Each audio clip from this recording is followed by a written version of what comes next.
नमस्कार दोस्तों। आज मैं पहली बार सौरभ से मिलने जा रही थी। मेरा दिल बहुत अजीब हो रहा था। ऐसा लगता था जैसे अभी गले से बाहर निकल आएगा। मम्मी पापा को इस बात की बिल्कुल खबर नहीं थी कि मैं किसी को पसंद करने लगी हूँ। और यह बात मैंने भी सबसे छुपा रखी थी, क्योंकि पहले मैं सौरभ से मिलकर उसे देख लेना चाहती थी कि वह कैसा इंसान है। उसके साथ रहकर मुझे सुरक्षा महसूस होगी या नहीं। क्या वह मुझे प्यार दे पाएगा जो मैं चाहती हूँ। इसीलिए अभी मैंने किसी को कुछ नहीं बताया था। तैयार होकर मैं बाहर आई तो मम्मी किचन में खाना बनाने में व्यस्त थी। मैं वहीं खड़ी होकर बोली थी, मम्मी मैं थोड़ी देर में आ जाऊंगी, दोस्त के पास जा रही हूँ। मेरी बात सुनकर वह अचानक पीछे मुड़ी थी। मेरी मम्मी बहुत नरम दिल की थी। उनका दिल हर किसी के लिए तड़प उठता है। तो मुझे देखते हुए बोली थी, उसके पास जा रही हूँ? कौन सी दोस्त?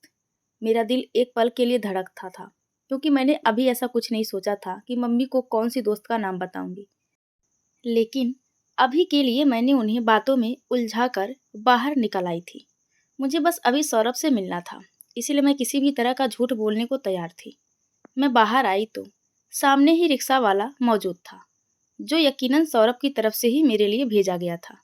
मैं पास गई तो वह रिक्शा वाला फौरन अपनी जगह से खड़ा हो गया था और बाहर आकर मुझे देखते हुए बोला था, आप मुस्कान हैं?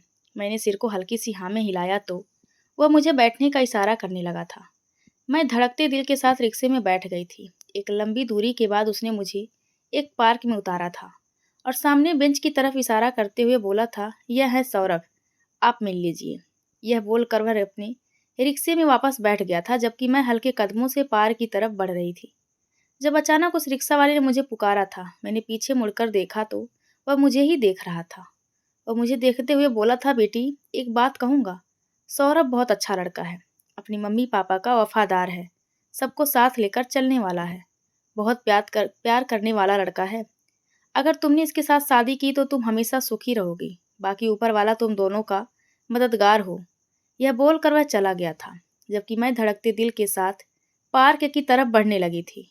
मेरी सौरभ से बात मोबाइल फोन पर हुई थी और अब हम दोनों आमने सामने मिल रहे थे। मैं उसके पास पहुंची तो अचानक ही वह अपनी जगह से खड़ा हो गया था। हालांकि मैं हैरान हुई थी कि उसे कैसे पता था कि मैं आ गई हूँ। फिर मैंने यही सोचा कि शायद रिक्शा वाले ने खबर दी हो। वह अचानक पीछे मुड़ा था और फिर मैंने अपना दिल थाम लिया था। वह दिखने में बहुत खूबसूरत था। उसे देखकर मेरा दिल जोर जोर से धड़कने लगा था, जबकि उसकी आंखों में भी कुछ ऐसे ही भाव चमक रहे थे। वह बहुत घबराया हुआ था। हाथ में फूलों का गुलदस्ता था। वह बहुत नर्वस लग रहा था। इतनी नर्वस तो मैं भी नहीं थी। कांपते हाथों से उसने वह गुलदस्ता मेरी तरफ बढ़ाया था, जबकि मैंने मुस्कुराकर हाय बोलकर गुलदस्ता ले लिया था। वह मुझे सीट पर बैठने का इशारा कर रहा था, जबकि मैं चुपचाप बैठ चुकी थी। वह भी परेशान सा मेरे बराबर में बैठ गया था। मैं कुछ कहती उससे पहले ही वह बोला था, कोई तकलीफ तो नहीं हुई यहाँ तक पहुँचने में? मैंने सिर को ना में हिलाया तो वह फौरन बोला था, इरादा तो मेरा ही आपको लेने आने का था, लेकिन आखिरी वक्त में मेरी गाड़ी खराब हो गई। फिर मैंने यही सोचा कि आपके लिए रिक्शा भेज दूं, ताकि आने में कोई तकलीफ ना हो। वैसे घर पर आपने हमारे बारे में बताया है? उसकी बात सुनकर मैंने सिर को ना में हिलाया तो वह कुछ पल चुप रहा था। यकीनन उसे मेरी यह बात पसंद नहीं आई थी।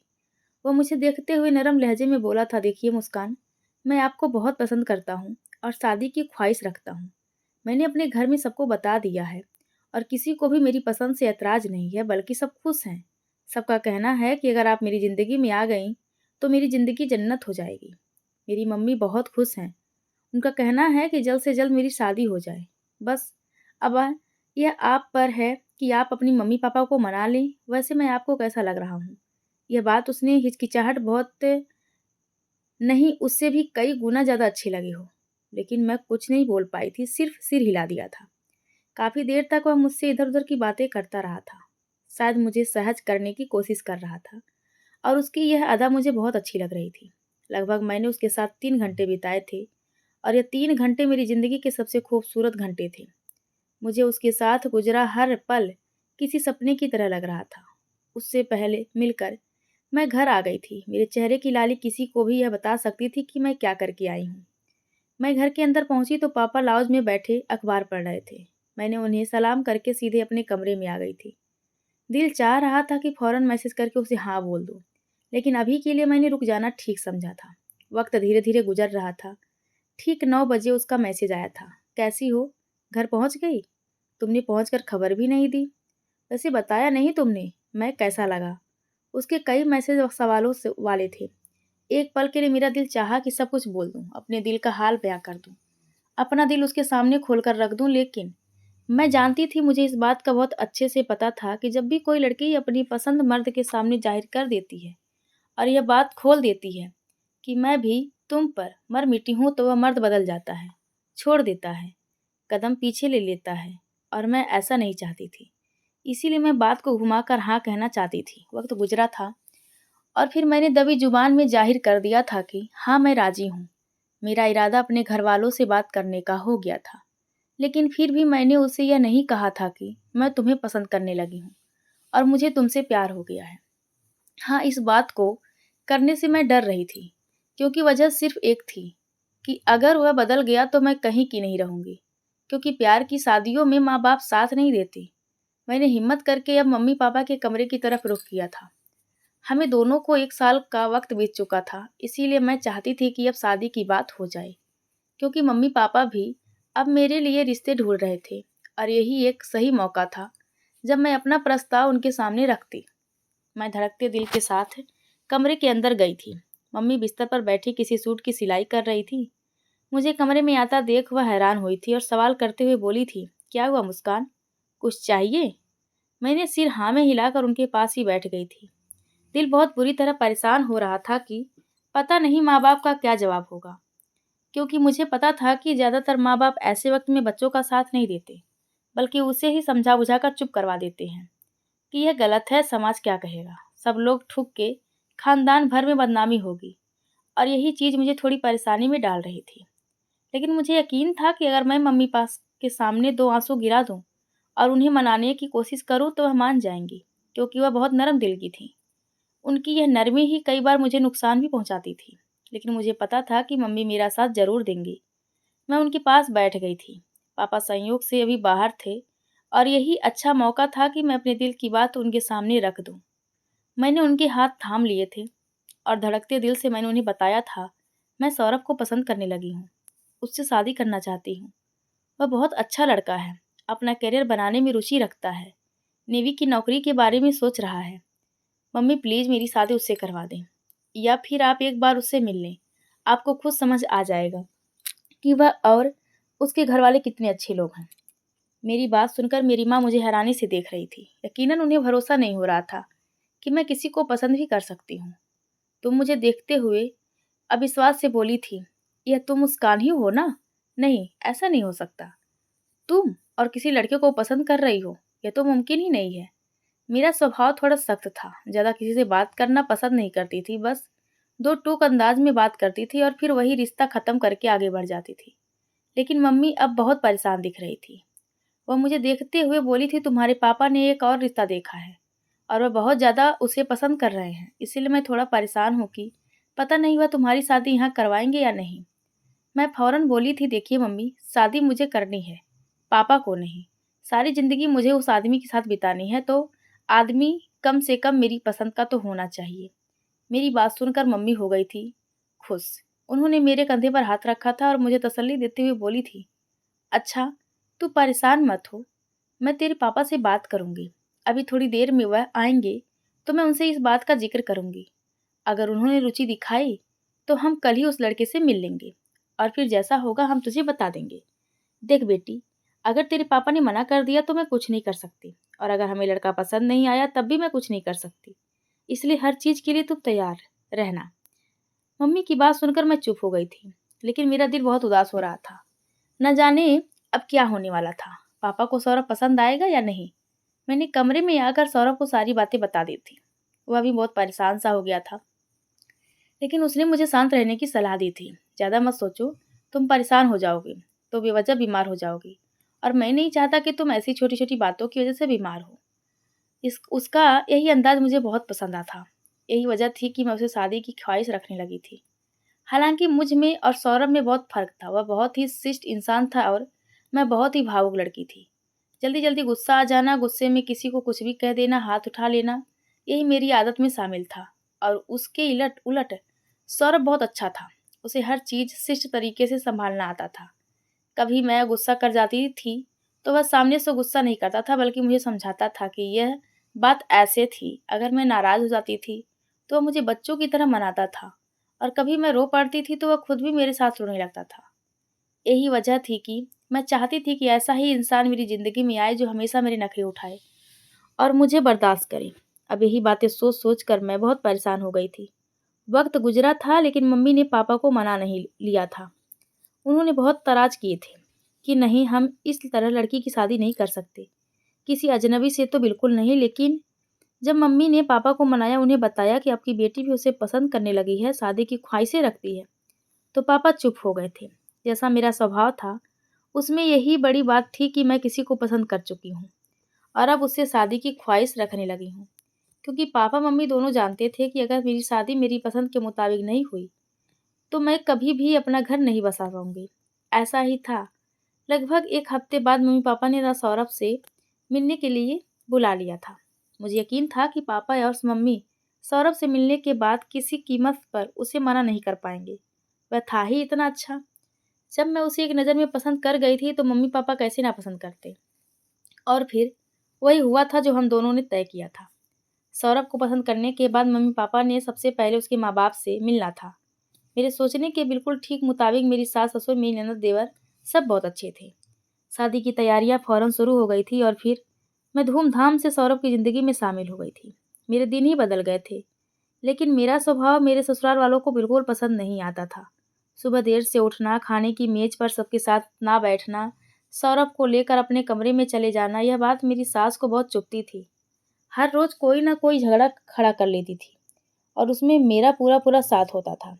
अगर वह मुझे कुछ कहती थी तो मैं बिल्कुल चुप नहीं रहती थी, बल्कि सामने से उन्हें 2-4 बातें और सुनाकर कमरे में चली जाती थी। और अब सौरभ मेरे हाथ में था। वह मुझे कुछ नहीं कहता था बल्कि अपनी मम्मी को समझाता था। ना उसने कभी अपनी मम्मी से बदतमीजी की थी, हालांकि मैंने कई बार चाहा था कि वह अपनी माँ के साथ बदतमीजी करे, उन्हें ठीक-ठाक सुनाए ताकि वह मेरे मुँह ना लगें। लेकिन ऐसा नहीं था। जब भी वह गुस्सा करती थी तो वह बिल्कुल चुपचाप सुनता था। मुझे कमरे में भेजकर वह उनके पैरों में बैठ जाता था। उन्हें बहुत प्यार से मनाकर वह मेरे पास आता था और जब मैं उस पर गुस्सा करती थी, तब वह मुझ पर बिल्कुल नहीं चिल्लाता था बल्कि मुझे अपने सीने से लगाता था। मुझे समझाता था कि यह गलत है। माँ के साथ कभी बराबरी नहीं करनी चाहिए। यह वह औरत होती है जो हमें इस दुनिया में लाती हैं।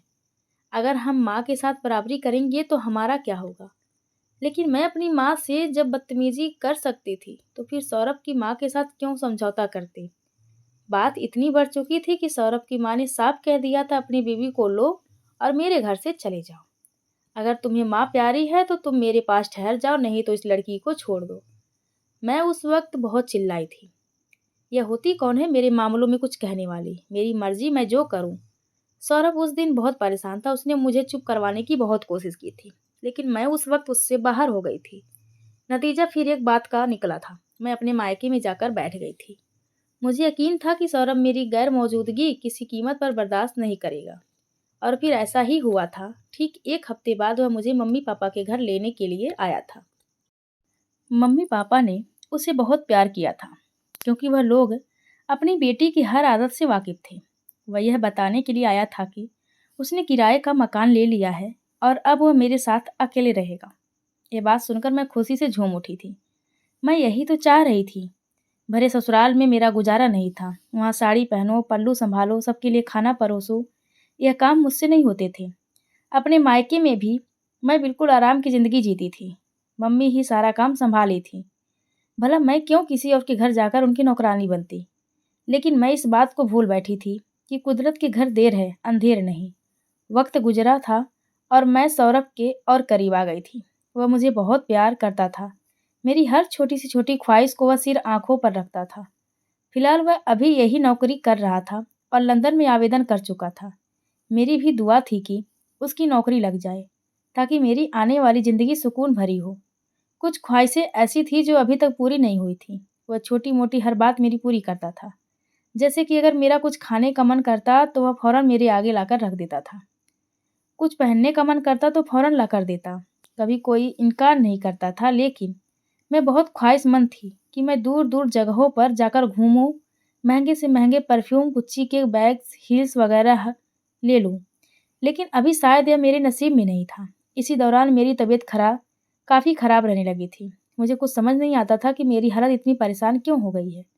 हर थोड़ी देर बाद उल्टी होना, कुछ भी खाऊं तो बाहर आ जाता था। मैंने इस बात का जिक्र सौरभ से किया तो वह तो खुशी से उछल पड़ा था। मैं हैरान हुई थी कि वह ऐसा बर्ताव क्यों कर रहा है। वह फौरन बोला था, जाओ जल्दी से तैयार होकर आओ, हम दोनों डॉक्टर के पास जाएंगे। मैं परेशान हुई कि ऐसी भी कोई तबीयत खराब नहीं हुई है, बस खाना खराब हो गया है। दवाई लूंगी तो ठीक हो जाऊंगी। लेकिन सौरभ बहुत गुस्सा करते। बोला था, खबरदार जो तुमने कोई उल्टी सीधी दवाई ली। मैं कह रहा हूँ जाओ तैयार होकर आओ, अभी हम दोनों डॉक्टर के पास जाएंगे। उसका इतना जल्दबाज अंदाज मेरी समझ से बाहर था कि उसे क्या हो गया है। लेकिन फिर मैं चुपचाप उसके साथ डॉक्टर के पास चली गई थी। जैसा सौरभ ने सोचा था वैसा ही हुआ था। मेरे कुछ मेडिकल टेस्ट हुए थे और फिर जो बात डॉक्टर साहिबा ने मुझे बताई वह सुनकर मेरे पैरों तले जमीन खिसक गई थी। डॉक्टर साहिबा का कहना था कि मैं गर्भवती हूँ और यह खबर मुझे बिल्कुल भी अच्छी नहीं लगी थी। लेकिन सौरभ की खुशी के लिए मैं चुप हो गई थी। वह पागल सा हो गया था। उसकी मम्मी भी मेरे पास आई थी, लेकिन मैंने उन्हें ज़्यादा बात नहीं की थी। बस सौरभ को दिखाने के लिए हंसकर बात कर ली थी। मम्मी ने मुझ पर से कई नोट उड़ाए थे, उन्होंने मुझे सीने से लगा लिया था। अब मुझे भी अच्छा लगने लगा था। औलाद किसे प्यारी नहीं होती। मैंने भी अब दिल में कई सपने सजा लिए थे। मेरी ख्वाहिश थी कि मेरे घर बेटे की पैदाइश हो, जबकि सौरभ चाहता था कि उसकी बेटी पैदा हो। मैंने वजह पूछी तो कहने लगा, मैं उसे रानी की तरह रखना चाहता हूँ, अपनी आंखों पर बिठाना चाहता हूँ। मैं उसे इतनी खुशियाँ देना चाहता हूँ कि कभी किसी बाप ने अपनी औलाद को नहीं दी होगी। तो मैं फौरन बोली थी, ऐसे तो तुम अपने बेटे को भी दे सकते हो। लेकिन उसका कहना था, नहीं, बेटे तो सब कर लेते हैं, लेकिन बेटियां वह सब नहीं कर पाती जो उनकी ख्वाहिश होती हैं। मगर मैं अपनी बेटी से वह सब करवाऊंगा जो वह चाहती है। बेटे पराए होते हैं लेकिन बेटियां अपनी होती हैं। कभी भी बेटी अपने माँ और पिता के बारे में बुरा नहीं सोचती। उनका बस चले तो वह सारी जिंदगी उनके पास गुजार दे। लेकिन बेटों का एक बार मौका मिलता है और वह सब छोड़ छाड़ कर दूर चले जाते हैं। शायद वह अपनी ही मिसाल दे रहा था, लेकिन मैं चुप रही थी। मैंने उसके साथ कुछ नहीं कहा था और फिर 9 महीने बाद सौरभ की ख्वाहिश पूरी हो गई थी। ऊपर वाले ने मुझे चांद सी बेटी से नवाजा था। इसी दौरान उसका नेवी से मैसेज आया गया था। उसकी नौकरी पक्की हो चुकी है। उसकी खुशी देखने लायक थी। पहले बेटी हुई और अब नौकरी भी लग गई। उसका कहना था कि मेरी बेटी खुशकिस्मती है, वह भाग्यवान है। उसकी बात सुनकर मैं खूब हंसी थी, जबकि उसने मुझे अपने सीने से लगाया था। इस दौरान सौरभ ने मुझे सोने के 2 कंगन दिए थे। उसका कहना था कि यह तोहफा मेरी गुड़िया को देने के लिए है, जबकि मैं बहुत ज़्यादा खुश हुई थी कि चलो कुछ नहीं तो सौरभ तो खुश है। वक्त गुजरता जा रहा था और अब सौरभ बाहर जाने की तैयारियों में लग चुका था। मुझे अब थोड़ी बहुत परेशानी होने लगी थी कि मैं बेटी के साथ अकेले यहाँ कैसे गुजारा करूँगी। लेकिन मैं उसे रोक भी नहीं सकती थी, क्योंकि अब हम औलाद थे। उसके भविष्य के बारे में भी हमें सोचना था। अगर हम उसके भविष्य के बारे में नहीं सोचते तो फिर कौन सोचता। यही वजह थी कि मैं चुप हो गई थी। मम्मी ने कई बार घर आकर मुझे समझाया था, अपने पति से बोलो कि ना जाए, तुम्हारे साथ रहे। अब यही कोई छोटी मोटी नौकरी कर ले, जो वह कर रहा है उसी में कामयाबी पाने की कोशिश करे, लेकिन तुम्हें इस तरह छोड़कर ना जाए, या बेटी का सहारा ले। लेकिन मैंने मम्मी की कोई बात नहीं सुनी थी, क्योंकि मुझे अच्छा महंगा घर, बड़ी गाड़ी और बहुत सारा पैसा चाहिए था। उसके लिए सौरभ का बाहर जाना बहुत ज़रूरी था। वक्त गुजरा था और फिर उसकी तैयारियां पूरी हो गई थी।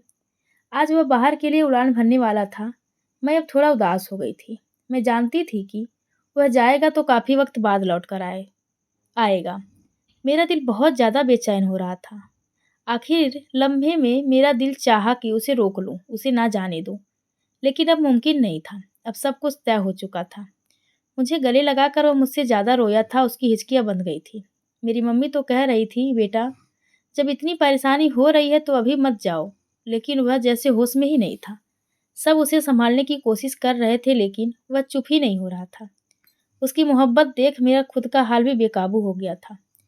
एयरपोर्ट पर भी वह मुझे ही सीने से लगाए खड़ा था। अपनी माँ को कभी गले लगाकर रो रहा था तो कभी मुझे, बेटी को तो सीने से हटाया ही नहीं था। अब तो मैं भी जा रही थी कि वह रुक जाए। आखिरी मौके पर दिल चाहा कि उसे रोक लूँ, लेकिन मैंने खुद को बहुत मुश्किल से सँभाला था, क्योंकि अगर मैं टूट जाती तो वह बिल्कुल ही बिखर जाता। वह खुदा वह बाय बोलकर चला गया था। वह मेरी आँखों से जब ओझ हुआ तो मुझे बिल्कुल भी दुनिया अच्छी नहीं लगी थी। अपनी बेटी को गोद में उठाए मैं उस वक़्त खूब रोई थी। मेरी मम्मी और पापा ने मुझे ही सँभाला था।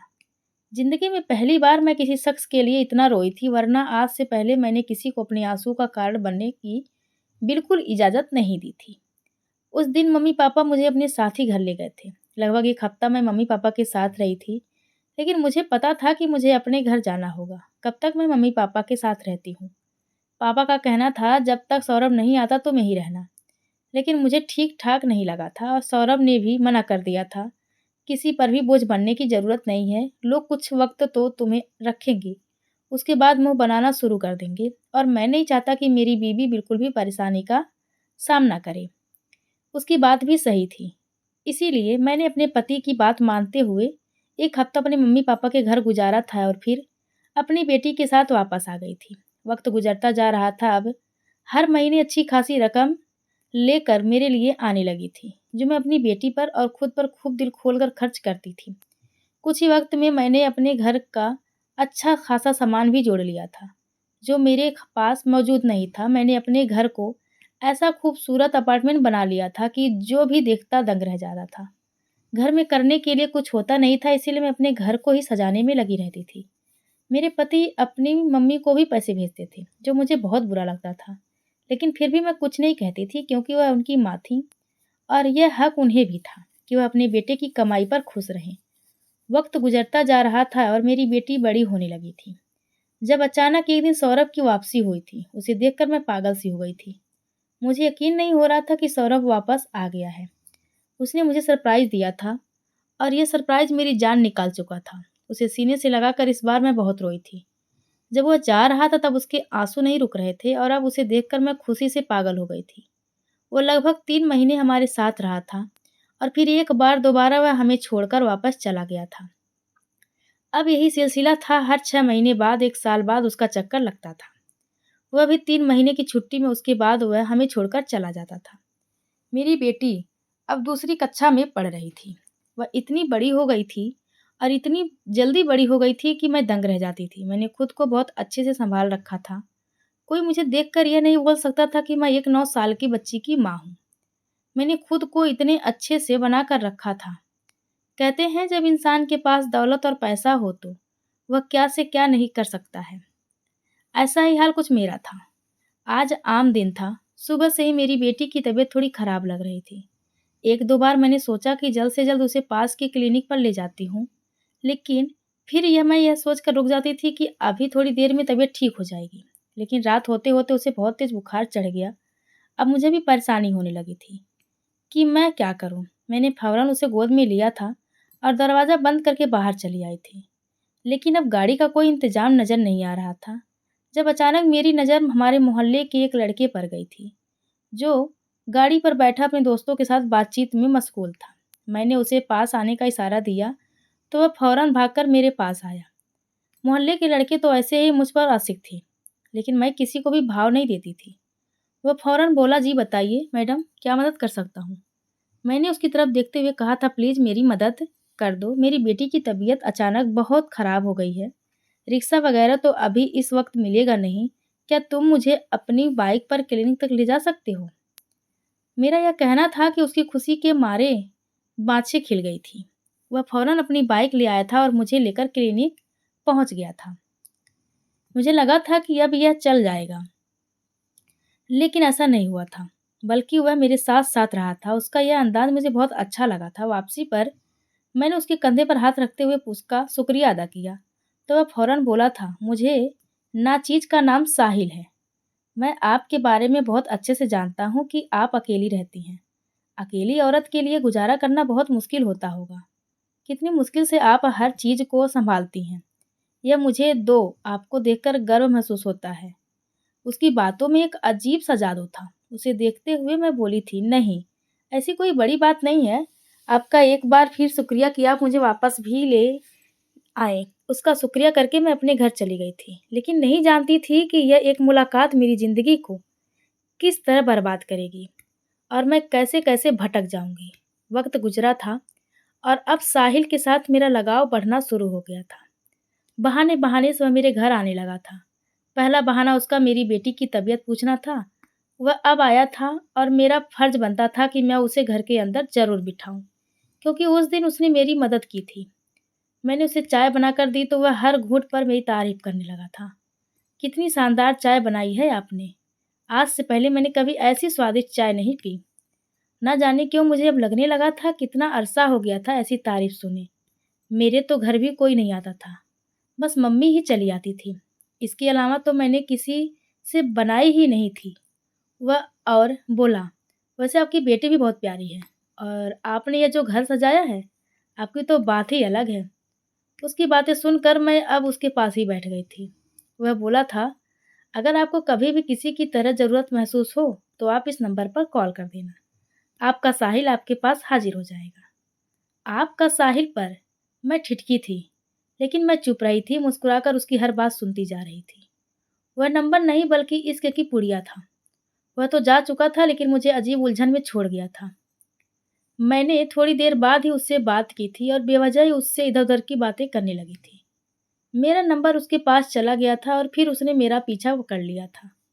मैं कभी भी बाहर निकलती वह फ़ौरन अपनी बाइक लेकर मेरे सामने हाज़िर हो जाता और मैं भी मजबूरी में उसके साथ बैठकर चली जाती। हर रोज़ सुबह वह अब मेरी बेटी को भी लेने के लिए आता था। पहले तो मैंने उसे मना किया कि कोई ज़रूरत नहीं है इतनी तकलीफ़ उठाने की। सुबह-सुबह बेवजह तुम अपनी नींद खराब करके यहाँ मत आया करो। लेकिन वह मानता नहीं था। ना जाने क्यों उसमें ऐसी कशिश थी कि मैं खुद उसकी तरफ खींचती जा रही थी। मैंने भी उसके साथ अपनी बेटी को भेजना शुरू कर दिया था। भगवान की मर्ज़ी एक माँ को चाहे कि अपनी बेटी के साथ कभी ऐसा समझौता ना करे। छोटी बच्चियाँ बहुत संवेदनशील होती हैं, लेकिन मैं उस वक़्त अजीब मुश्किल में थी। ऐसा लगता था जैसे किसी ने मेरी आँखों पर पट्टी बाँध दी थी और सिर्फ़ मुझे चारों तरफ साहिल नज़र आ रहा था। और फिर यह लगाव प्यार में बदलना शुरू हो गया था। इस बार सौरभ बहुत लंबा चला गया था। उसकी वापसी में कोई असर नहीं थे। इंसान को शारीरिक ख्वाहिश भी होती है। मैं यह बात किसी से बोलती नहीं थी लेकिन अंदर ही अंदर मुझे यह ख्वाहिश भी महसूस होती थी। वक़्त गुज़रा था और फिर उसने एक दिन मुझे प्रपोज़ कर दिया था। घुटने के बल बैठकर जब वह मुझसे प्यार भरी बातें बोल रहा था, तो वह उस पल में मैं बिल्कुल मंत्रमुग्ध होकर उसे देखती जा रही थी। मैंने कभी नहीं सोचा था कि मेरी ज़िंदगी में 2 मर्द ऐसे आएँगे, जो मुझ पर इतनी बुरी तरह से आशिक़ होंगे। सौरभ मुझसे भावनात्मक रूप से प्यार करता था, लेकिन उसकी मोहब्बत में कुछ अलग था।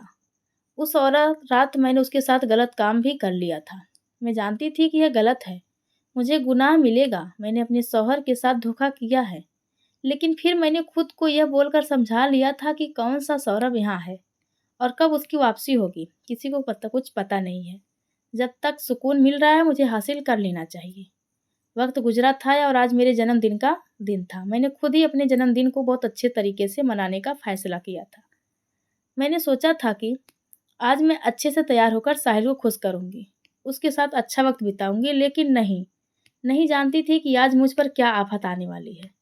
अभी मैं तैयार ही हुई थी जब हमारे घर की घंटी बजी थी।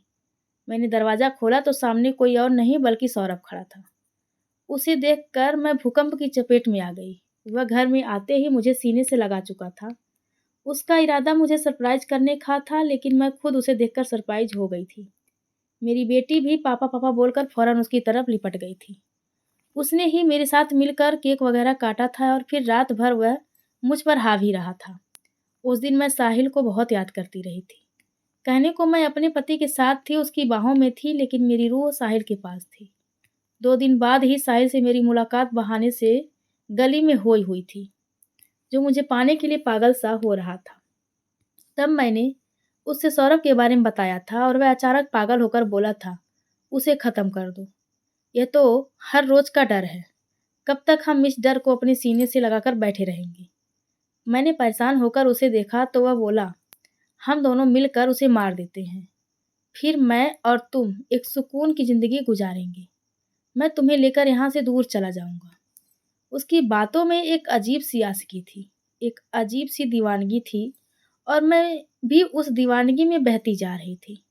मैंने और उसने सारे मामले तय कर लिए थे और ठीक वक्त निकाल कर वह मेरे घर आ गया था। सौरभ मेरी बेटी के साथ खेल रहा था जब बिना सोचे समझे साहिल और मैंने उसके सीने पर चाकू से 3 बार वार किए थे और वह वहीं मौके पर मर गया था। मेरे होश उड़ गए थे।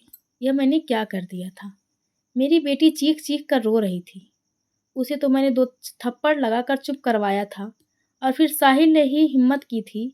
मैं और वह लाश को लेकर ऊपर बनी छत पर गए थे। वहां रखकर उस ड्रम में हम दोनों ने मिलकर उसे डाल दिया था और फिर ऊपर से सीमेंट डाल दी थी ताकि किसी को कुछ पता ना चले।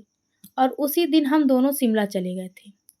वहां जाकर हमने शादी कर ली थी और वहां से हनीमून मनाने मनाली के निकल गए थे। लेकिन वहां जाकर भी मुझे सुकून नहीं मिल रहा था। कहने को हाँ, साहिल मेरे साथ था, लेकिन एक अजीब सी बेचैनी थी। मेरी बेटी भी मेरे पास ही थी। जाने से पहले मैं सब यह अफ़वाह फैलाकर गई थी कि मैं अपने पति के साथ घूमने जा रही हूँ। लेकिन यहाँ आकर सब कुछ अजीब लग रहा था। मेरी वापसी जब दोबारा उसी घर में हुई तो मुझे घुटन होने लगी थी। अब अजीब-सी बदबू भी घर में फैल रही थी। मैंने साहिल की मदद से उस ड्रम को हटाने की बहुत कोशिश की थी, लेकिन सीमेंट लाश को जकड़ चुकी थी। परेशान होकर हमने मज़दूरों को बुलाया था, लेकिन वह 4 मज़दूर भी उसे हिला नहीं पाए थे। वो बहुत ज़्यादा डर गई थी। मैंने फ़ौरन अपनी मम्मी की तरफ रुख किया था। अब वही एक सहारा थी जिन्हें मैं बता सकती थी। लेकिन मैं नहीं जानती थी कि यही सहारा मुझे अंधे कुएं में ढकेल लेगा। मैंने जब मम्मी को सब बताया तो वह पागल सी हो गई थी। उस वक्त उन्होंने मुझे बहुत मारा था, खूब गालियाँ दी थी और फिर पापा के साथ मिलकर उन्होंने पुलिस में शिकायत कर दी थी। मैं उन्हें देखती रह गई थी कि वह ये क्या कर रही हैं। उनका कहना था कि वह भी किसी की औलाद था, तुम ऐसा नहीं कर सकती थी। और फिर सब कुछ बदल गया था। पुलिस आ चुकी थी, उस ड्रम को निकाल लिया गया था। 2 घंटे उस ड्रम को हिलाने में लगे थे और फिर मुझे और साहिल को पुलिस पकड़कर हवालात में डाल चुकी थी। मुझे हैरानी इस बात पर है कि मैंने ऐसा क्यों किया। मुझे यकीन ही नहीं होता कि मैं इतने जज्बात में कैसे बह गई कि मैंने अपने ही पति को मार दिया, जो मुझसे इतना प्यार करता था। मम्मी-पापा का कहना है कि मुझे फांसी दी जाए। सौरभ की माँ का बुरा हाल है। मैंने तो अपनी बेटी को अपने हाथों से ही ख़त्म कर दिया। वह अब जब बड़ी होगी तो क्या सोचेगी? उसकी ज़िंदगी कितनी ख़राब होने वाली है, यह जब भी मेरे दिमाग में आता है तो मेरा कलेजा फट जाता है। मुझे यकीन है मुझे फांसी हो जाएगी, मगर अब मुझे अपनी बेटी की चिंता है कि पता नहीं उसके साथ आगे जाकर क्या होगा, उसे कौन सँभालेगा। लेकिन इतना यकीन तो मुझे अपने माँ-बाप पर है कि वह उसे अकेला नहीं छोड़ेंगे। लेकिन परेशानी हर माँ को होती है, लेकिन अब मैं खुद को कोसती हूँ कि मैंने ऐसा क्यों किया। फ़ायदा इस परेशानी का मुझे पहले होश से काम लेना चाहिए था। आज मैं हवालात में हूँ, लेकिन दिल खून के आँसू रोता है। काश मैं ऐसा ना करती। काश मैं सौरभ का इंतज़ार करती। काश मैं सौरभ के साथ वफ़ा निभाती। और बेशक जो लोग किसी के साथ गलत करते हैं, उनका गुनाह कभी नहीं छुपता। वह ऊपर बैठी हस्ती हमारा रब वह गुनाह करके सबके सामने एक ना एक दिन ले ही आता है। दोस्तों, तो हमारी आज की वीडियो आप सभी को कैसी लगी? कृपया कमेंट करके ज़रूर बताएं और चैनल को लाइक शेयर और सब्सक्राइब करना बिल्कुल ना भूलें। धन्यवाद। आप